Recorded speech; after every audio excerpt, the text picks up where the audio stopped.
média Regard International, qui a son sein l'hebdomadaire Regard International, la brève du continent et Écho du pays.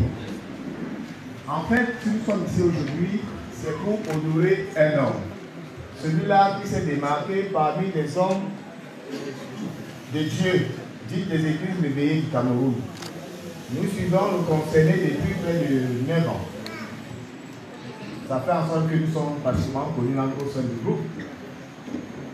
Ce qui a fait en sorte qu'on s'intéresse à lui, c'est parce qu'il y a un sérieux organisé au sein du silo.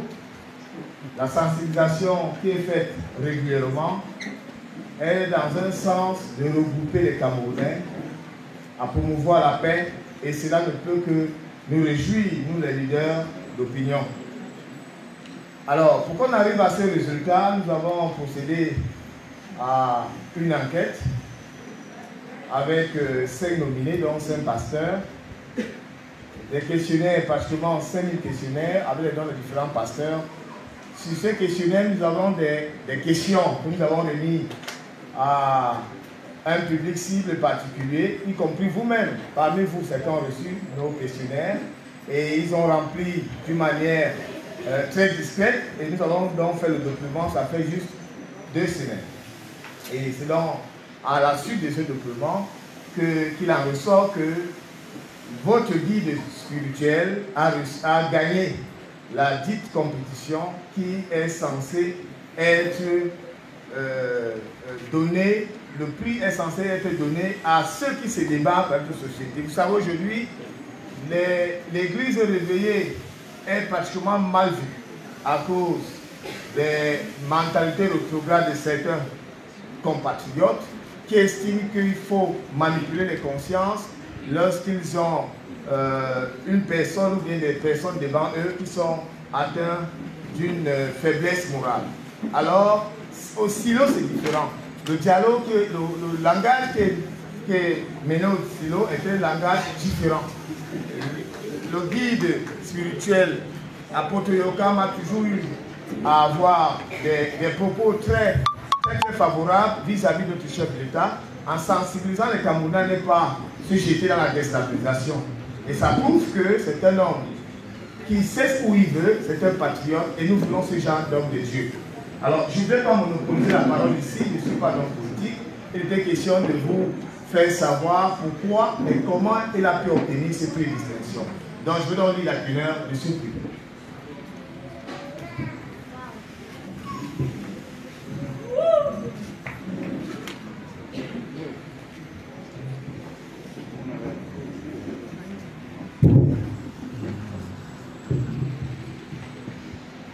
Regard international. Regard international qui a pour slogan d'abord les faits, hebdomadaire bilingue d'enquête d'information générale, récépissé numéro 028-LDPOP-JO5, siège social au Yaoundé. Diplôme d'excellence. Les membres du jury sur la bannière journal Regard international décernent le prix de la meilleure évangélisation au guide spirituel du silo, Apôtre Yokam Jandor. Ce prix, en foi de quoi la présente distinction m'est délivrée pour faire valoir ce que de droit, signé par François Atangana Até-Dieu, que je suis, le président directeur général du groupe Média Regard International. Sans toutefois attarder, nous allons remettre ce prix à l'apôtre Yokam.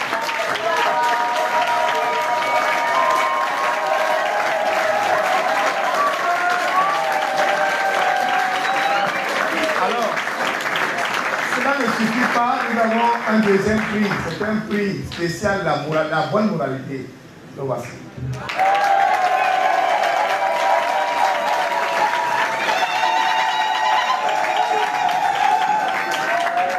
Alors, sans toutefois tarder, nous allons remettre ce prix de la bonne moralité à l'apôtre Yokam, apôtre guide spirituel du silo. C'est dans toute l'honnêteté que nous venons vous remettre ce prix de distinction dans le but de continuer à accompagner vos enfants, que vous avez décidé d'ouvrir le chemin spirituel, et le meilleur d'ailleurs, parce que jusqu'à présent, on n'a pas suivi qu'il y a l'harcèlement sexuel ici, il n'y a pas de pratiques occultes et autres. Moi, je suis journaliste, j'ai eu à faire des enquêtes.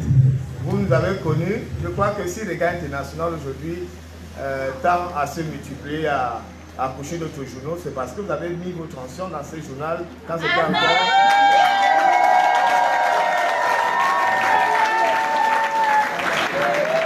Je crois que le journal était encore noir sur blanc, j'ai vu que c'était dans la couleur en croisée. Regard International World 2024 décerne donc le prix de la meilleure moralité à la porte Jean Yokam Jandor, guide spirituel du silo. Apôtre, nous vous remettons ce prix de distinction en ce jour pour vous dire merci pour ce travail que vous faites, parce que nous avons nos frères ici, nous avons nos amis, nous avons des confrères que vous avez enlevé de mauvais chemins. Aujourd'hui, nous avons changé. Et on ne peut que vous remercier pour ce genre de comportement parce que nous sommes dans un environnement où la moralité a foutu le camp. Et vous êtes le seul, l'un des rares qui tenait encore le meilleur ici.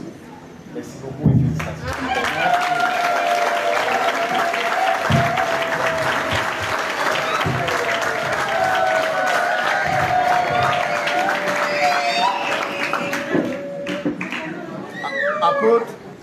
L'ensemble de l'équipe de rédaction Regard International se joue à moi pour vous féliciter et vous remettre ce prix de la meilleure évangélisation pour que vous puissiez accompagner tous les Camerounais qui sont égarés sur le chemin.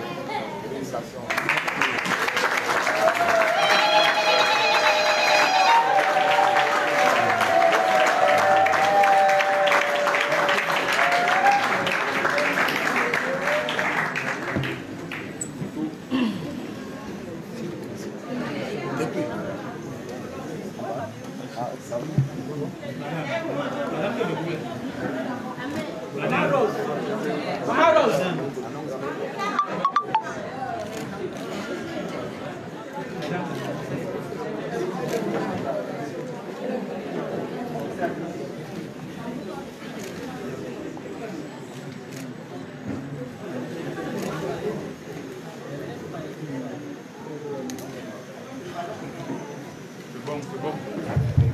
Un autre prix. Est-ce que vous pouvez acclamer très fort les différentes distinctions que reçoit la Porte Jandor? La Porte Jandor dit aujourd'hui que c'est le Rwanda. Alléluia. La Porte Jandor dit aujourd'hui que c'est le Rwanda. Après, quand on regarde derrière vous, on voit une pléthore de prix. On voit une pléthore de prix. Épervier, Regard International, diplôme de l'excellence, une pléthore de prix. Est-ce qu'il n'y a plus d'hommes de Dieu au Cameroun, dans le monde? Quel est votre secret? Ou bien vous avez tout pris l'onction des autres, vous avez mis dans la poche? Parce qu'il faut bien comprendre. Tous les journalistes qui existent, on dit avec un pasteur, ils étaient 56 avec la Porte Jandor, et toujours l'élève qui dépasse. Quel est donc le secret de l'apôtre Jandor? Alléluia. Oui, chers invités, mon secret simple, fidèle et obéissant à la congrégation,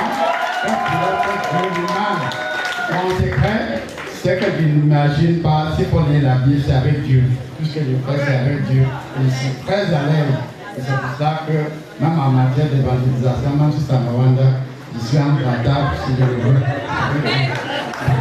Oui, lorsqu'on parle du silo, on parle aussi de féminisme. Qu'est-ce que vous pouvez dire en deux mots sur tous ceux qui sont à l'obédience confondue concernant ce féminisme-là? Oui, le féminisme, c'est tout ça ce que j'ai compris ces derniers temps. Vous savez que dans la région 4, il y a une émission là qui passe le jeudi à 21h. Mais quand chacun défend sa chapelle, il n'y a pas de problème. Dès lors que quelqu'un dit que Jésus-Christ n'a pas existé, pourtant, nous sommes en 2024, c'est trop récent par rapport à d'autres faits qui ont eu lieu des milliers d'années avant la venue de Jésus-Christ qui a été longtemps annoncé. Est-ce qu'ils se sont entendus les uns et les autres pour annoncer quelque chose qui ne devrait pas exister, disant qu'il existe ou qu'il n'existe pas? Ça me fait du bien. Ce que je retiens de lui, c'est qu'il me donne dans la sérénité tout ce que je vis.